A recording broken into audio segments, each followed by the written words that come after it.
सभी दोस्तों का स्वागत है। आपका जो बायोलॉजी का पेपर हुआ है उसके आंसर की ला रहा हूं मैं। पूरे क्वेश्चंस के आंसर की आप इससे मिला लें, मैच कर लें और जो भी कमेंट है आप मुझे पास कर सकते हैं। कमेंट सेक्शन में आपके कमेंट का इंतज़ार रहेगा। तो आंसर स्टार्ट करते हैं हम पहले क्वेश्चन से।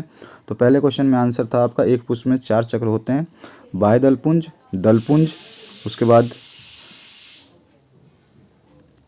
पुमंग और जायक। ठीक है। दूसरे क्वेश्चन का आंसर था आपका पोटेशियम। और तीसरे क्वेश्चन का आंसर जो था आप 2 लिख सकते थे इसमें, कोशिका झिल्ली, और दूसरा था K4FeCN6। और उसके बाद में जो चौथा क्वेश्चन था उसका आंसर है थायरॉक्सिन हार्मोन। और पांचवें क्वेश्चन का आंसर था बीटी कोटोन। और छठे क्वेश्चन का आंसर था भ्रूणपोष। ठीक है। इसके बाद में हम नेक्स्ट क्वेश्चन की तरफ मूव करते हैं। आपका जो 7वां क्वेश्चन है इसमें आपका आना था विटामिन डी, और 8वें क्वेश्चन में आना था सल्काय। उसके बाद में आपको 9वें क्वेश्चन में लिखना था TSH, और 10वें क्वेश्चन में आपको लिखना था काला अजर रोग। ठीक है। और 11वें क्वेश्चन में आपको लिखना था घुटने की अस्थि। और जो 12वां क्वेश्चन है इसमें आपको गैस्ट्रोलाभवन की जो बात बतानी थी, तो उसको बताना था ऐसे करके कि कोरक पुट्टी से 3 जनन स्तरों के निर्माण की क्रिया कहलाती है। ठीक है। इसके बाद में आप आ जाइए, EGG का आपको पूरा नाम लिखना था। क्वेश्चन पेपर आपके सामने होगा, उससे मिलाते रहें। EEG का आपको पूरा नाम लिखना था। तो इसका पूरा नाम होता है इलेक्ट्रोएन्सेफलोग्राफी। ठीक है। इसके बाद में अब 14 क्वेश्चन की बात करें तो 14 क्वेश्चन में आप आ जाइए। तो जीवाणु को संक्रमित करने वाले वायरस को जीवाणु भोजी कहते हैं। इसका एग्जाम्पल है ई कोली।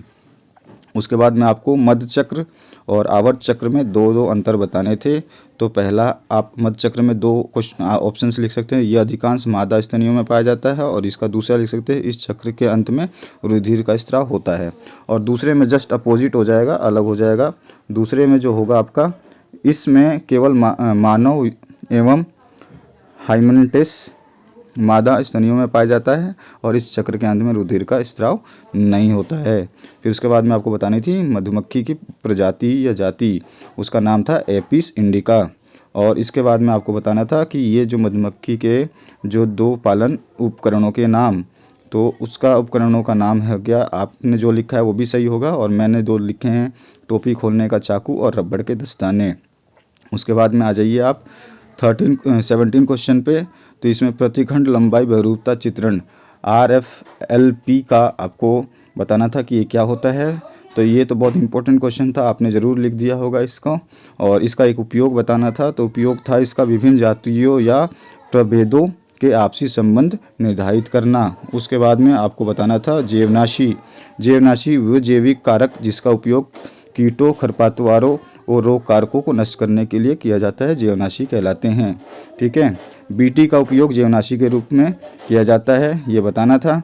तो इसमें बीटी नामक जीवाणु के बीजाणुओं द्वारा कीटनाशी क्रिस्टल प्रोटीन का निर्माण किया जाता है। ठीक है। और अतः इसके बीजाणुओं का उपयोग कुछ कीटों के अंडों को नष्ट करने में किया जाता है। सर्वप्रथम इसी जीवाणु से निर्मित जैवनाशी का व्यापारिक स्तर पर प्रयोग किया गया था। उसके बाद 19वें क्वेश्चन में आपको मैच करने थे ABCD में। तो मंजू, लौंग, काली मिर्च और सौंफ। तो इसके सामने जो आंसर्स लिखे हैं वो करेक्ट हैं, आप अपने मैच कर लेना। उसके बाद 20वें क्वेश्चन में आते हैं। तो लुकेमिया का आपको बताना था, यह एक प्रकार का रक्त कैंसर है जिसमें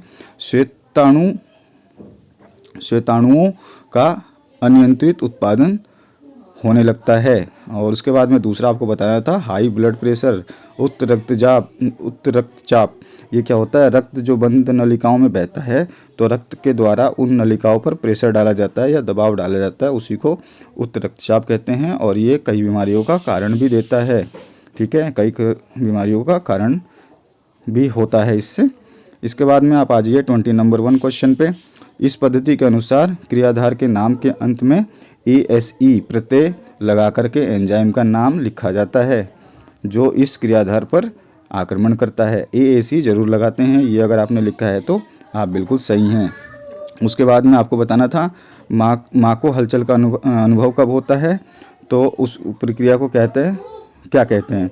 तो जब माँ को शिशु का हलचल का पता चलता है, तो उस अवस्था में जो उस अवस्था को विलविंगनम कहते हैं। और जो बालिका गर्भावस्था में शिशु है वो नर शिशु से अधिक हलचल करती है। और तीसरे से छठे सप्ताह एंडोडर्म और मीसोडर्म नाम परतों का निर्माण हो जाता है। और 20वें दिन तंत्रिका खांच, तंत्रिका पट, पृष्ठ रज्जु पट, 6 से 8 जोड़ी काय खंडों का निर्माण हो जाता है। ठीक है, सप्रभाविता बतानी थी। तो सप्रभाविता, यदि विषमयोगी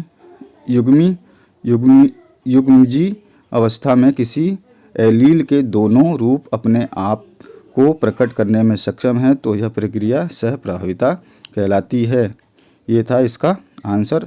और इसका एक उदाहरण भी दे सकते थे आप। मवेशियों में त्वचा में लाल के जीन RR कैपिटल RR तथा सफ़ेद के छोटे RR होते हैं। इसका संकरण से बनी पर्दी जो कैपिटल R और स्मॉल r जीनी अवस्था भाती है, त्वचा का रंग चितकबरा हो जाता है। ठीक है, ये आपको लिखना था। उसके बाद में आपको टेटनस रोग कारक जो है उसको बताना था। तो टेटनस आपका होता है क्लोस्ट्रीडियम टिटेनी। ठीक है, और रोग से बचाव के लिए यो बच्चों को लगवाया जाता है टेटनस का प्रतिरोधी टीका, और DPT का टीका भी लगवाया जाता है। 25 में आपको कोशिकाएं भ्रूणपोष का चित्र बना करके उसको बता देते तो आपको आंसर पूरा मिल जाता। इस प्रकार के भ्रूणपोष परिवर्धन में प्राथमिक भ्रूणपोष केंद्रक में प्रथम तथा उसके बाद होने वाले सभी विभाजनों के साथ साथ भित्ति निर्माण भी हो जाता है। अतः यह प्रारंभ से अंत तक कोशिकीय रहता है। ये रहा इसका चित्र, आपने देख लिया होगा। अब इसके बाद में हम आगे आ जाते हैं 26वें क्वेश्चन पे। तो 26वें क्वेश्चन में आपको बताना था जीन विनिमय। तो इसके बारे में आपको बताना भी था और साथ में ये डायग्राम जो मैंने बता रखा है, थोड़ा सा स्कैनिंग की वजह से जब मैंने इसको स्कैन किया है तो थोड़ा सा ब्लर हो गया, तो कोई बात नहीं, मैंने पढ़ के आपको बता दिया है सब। तो जीन विनिमय यह परिघटना होती है जिसमें समजात गुणसूत्र के असमजात अर्थ गुणसूत्र जो क्रोमेटिक जो होते हैं आपके क्रोमेटिक के मध्य दोनों का जो आदान प्रदान होता है एवं पुनयोजन जीन अथवा अचता जीनों के नए सहयोग लगते हैं। तो इसमें ये डायग्राम बनाना था। अगर आपने इस डायग्राम को बना दिया है तो आंसर आपका पूरा पक्का है। इसमें कैपिटल AB और स्मॉल AB, फिर इसके बाद में ये आपको जगह समजात गुणसूत्र के जोड़े बनाने थे। उसके बाद में आपको जीव विनिमय का ओवर बनाना था। उसके बाद में युग्मक बनाना था। ठीक है, उसके बाद में आपको पारासरण बताना था। मैंने जो क्वेश्चंस डाले थे उसमें से काफ़ी क्वेश्चंस आए थे। आपने शायद वीडियो देखा होगा या नहीं देखा होगा, मुझे नहीं पता, कमेंट ज़रूर करिए। तो इसमें परासरण लिखना था।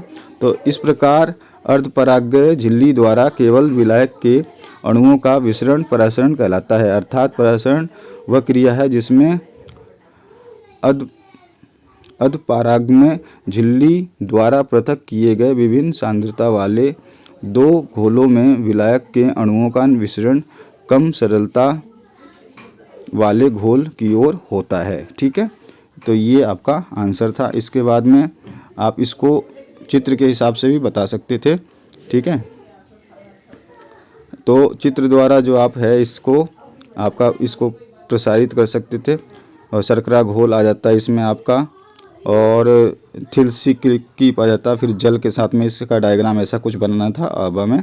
तो ये आपने मेरे हिसाब से बना दिया होगा, तो आपका आंसर बिल्कुल सही हो जाएगा। इसके बाद 28 की बात करते हैं। तो 28 होता है अमोनीकरण। अमोनीकरण में है मृदा में उपस्थित कार्बनिक पदार्थों के विघटन से अमोनिया तथा अमोनियम यौगिक के निर्माण के प्रक्रिया को अमोनीकरण कहते हैं। उसके बाद नाइट्रीकरण था। तो नाइट्रीकरण अमोनिया का नाइट्रेट में ऑक्सीकरण नाइट्रीकरण कहलाता है। ये 2 चरणों में पूरी होती है इसका। उसके बाद में अब आ जाइए ए, अमोनिया का नाइट्राइट में परिवर्तन। तो नाइट्रोमोनस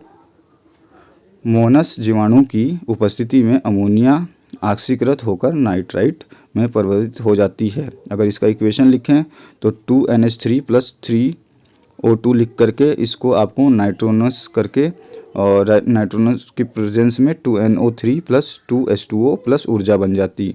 और इसका बी की बात करें जो दूसरा रूप है तो उसमें नाइट्रस का नाइट्राइट में रूपांतरण करना था। तो इसमें नाइट्रो वेक्टर जो जीवाणु की उपस्थिति में नाइट्राइट ऑक्सीकृत होकर नाइट्रेट का निर्माण करते हैं। और इसका जो आप एक एग्जाम्पल लिख सकते थे वो लिख सकते हैं 2HNO2 प्लस O2 और ये नाइट्रो वेक्टर के साथ में 2HNO3 प्लस ऊर्जा दे देता आपको। ठीक है, अब आगे बढ़ते हैं हम नेक्स्ट क्वेश्चन। इसी का जो विनाइट्रीकरण आपको बताना था, तो विनाइट्रीकरण जीवाणु द्वारा मृदा में उपस्थित नाइट्रेट को नाइट्रोजन में बदलने की क्रिया विनाइट्रीकरण कहलाती है, जिससे भूमि को उर्वरा शक्ति कम हो जाती है। ठीक है, तो इसका जो आप इसका जो एक डायग्राम बना करके थर्ड जो नाइट्रीकरण का जो चक्र बनाना था वो आप दिखा सकते थे। नाइट्रोजन चक्र का आरेख बनाना था आपको, तो आपके सामने ये आरेख है, आप पूरा देख लो। आपने ऐसा ही बनाया होगा, इसमें एरो दिखा के जो जो आपको बताने थे वो सारे के सारे सही से दिखाने थे। तो आपने ये देख लिया होगा। इसके बाद में हम आ जाते हैं, तो आपको कान का चित्र बनाना था आपका और उसके जो भाग हैं उनको लिखना था। तो मैंने यहाँ पे बना दिया है। ये तो क्वेश्चन आसान था, आपने ज़रूर पढ़ा होगा। और इसमें आपको इसके बाद में सुनने की क्रिया भी बताना था, संतुलन क्रिया भी बताना था। तो इसमें सुनने की क्रिया कर्ण के दोहरे कार्य में देह संतुलन तथा श्रवण क्रिया सम्मिलित रहती है, किंतु इसका प्राथमिक कार्य देह संतुलन ही माना जाता है। ठीक है, अब संतुलन क्रिया क्या होती है? संतुलन का कार्य यूट्रिकुलस, सेक्युलस व अर्धवृत्ताकार नलिकाओं द्वारा किया जाता है। ठीक है, इसके बाद में आ जाइए, इसको पूरा कर लेते हैं। जंतुओं में दो प्रकार की संतुलन संवेदनाएं पाई जाती हैं, एक स्थातिक संतुलन और एक गतिज संतुलन। ठीक है, उसके बाद आ जाते हैं श्रवण क्रिया। तो श्रवण क्रिया के बारे में आपको बढ़िया से लिख देना था। इस प्रमुख श्रेय के अंग को करटार के अंग को जाता है। इसका श्रेय करटार के अंग को जाता है। बाह्य वातावरण से उत्पन्न ध्वनि तरंगे बाह्य कर्ण द्वारा एकत्रित होकर कर्ण पटल से टकराती हैं। कर्ण पटल के इस कंपन को मध्य कर्ण में रचित तीनों जो अधिकाएं हैं उससे ये पास होती हैं, वहाँ तक पहुँचती हैं। और उसके बाद में जो आपका कंपन है वो स्केला के थ्रू जो है आपका पैरोलिफ्म में पहुँच जाता है। कर्ण के दो रोग जो आपको लिखने थे वो कोई से भी आप लिख सकते थे। वैसे तो आप लिख सकते थे, एक तो होता है मेनियर्स रोग और एक होता है लेबिरनाथिसिस रोग। ठीक है, और क्वेश्चन नंबर 30 का जो पहला था उसमें आपको बनाना था अपने धड़कन, दिल की तस्वीर। तो उसमें आपको डायग्राम एक हल्का सा बना देना था, चाहे आपने इससे भी बेकार बनाया होगा तो भी चलेगा, कोई दिक्कत नहीं है। तो ये इस टाइप की आपको बतानी थी, एक डायग्राम बना देना था। और उसके बाद में हम जो है मूव करते हैं। इसमें जो जो पार्ट्स जो हैं उनको डिस्क्राइब कर देना था। तो आपने सब कुछ कर दिया होगा डिस्क्राइब। फिर भी जो सेकंड का ए पार्ट में डिस्क्राइब कर रहा हूँ वो हो गया लुकेमिया का। यह एक प्रकार का रक्त कैंसर है जिसमें श्वेताणु का अनियंत्रित उत्पादन होने लगता है। और वल्वुलर डिजीज़ को आप लिख सकते हैं हृदय के कारण हृदय के कपाट ठीक कार्य नहीं करते, जिससे विपरीत दिशा में जाते हैं। और निर्लय तंतुकला जो है निर्लय का प्रत्येक भाग पृथक पृथक संकुचन करता है, अतः अंत में समन्वय व लय टूट जाती है। तो इससे क्या हो जाता है, आपका सब कुछ जो नियंत्रण है वो ख़त्म हो जाता है। तो आशा करता हूँ वो पूरी वीडियो आपने देख ली होगी और आपको सारे आंसर सही लगे होंगे। अगर फिर भी आपको किसी आंसर्स में कमेंट करना है तो मुझे कमेंट सेक्शन में कमेंट करके बता सकते हैं। साथ ही साथ मैंने आपके जो केमिस्ट्री के पेपर है उसका हिंदी मीडियम और इंग्लिश मीडियम दोनों में सोल्यूशन बना दिया है। वीडियो देखने के लिए बहुत बहुत आपका धन्यवाद। Thank you very much. Like करना ना भूलें, शेयर कर दें।